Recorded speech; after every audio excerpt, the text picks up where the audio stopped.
आयु सुखा सकती। भरत जी महाराज ने कहा कि जिस प्रकार से एक व्यक्ति जब वस्त्र पुराना हो जाता है तो नया वस्त्र पहन लेता है, उसी प्रकार से जब ये शरीर वृद्ध हो जाता है तो ये आत्मा निकल जाती है और दूसरा शरीर नया धारण कर लेती है, लेकिन ये आत्मा न कभी मरती है न कभी जन्म लेती।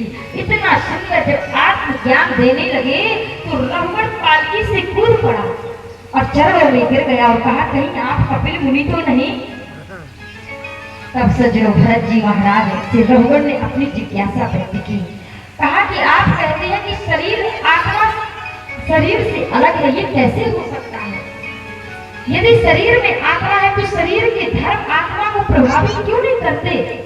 और रघुवर अपनी जिज्ञासा को व्यक्त करते हुए कहता है कि मेरी एक जिज्ञासा है, जिस प्रकार से हम चूल्हा जलाते हैं, अग्नि जलाते हैं, उसमें बटलोई रखते हैं तो अग्नि के प्रभाव से वो बटलोई गर्म हो जाती है, बटलोई में जल डालते हैं तो बटलोई गर्म होने पर जल गर्म हो जाता है, जल में चावल डालते हैं, चावल पक के तैयार हो जाता है। उसी प्रकार से जब ये शरीर में आत्मा रहती है तो शरीर के धर्म कर्म आत्मा में विलिप्त क्यों नहीं होते?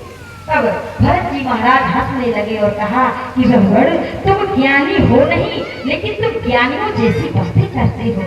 जहाँ पर तत्व की बात हो वहाँ लौकिक धर्म का प्रवेश नहीं होता, लेकिन यदि तुम लौकिक धर्म को प्रवेश कर रहे हो तो मैं तुम्हें समझा रहा हूँ कि चूल्हा जलाया, अग्नि के ताप से बटलोई गर्म हो गई, बटलोई गर्म होने पर जल गर्म हो गया, जल गर्म होने पर चावल पक गया, लेकिन यदि उस चावल में आप कंकड़ डाल दो तो क्या कंकड़ पकेगा?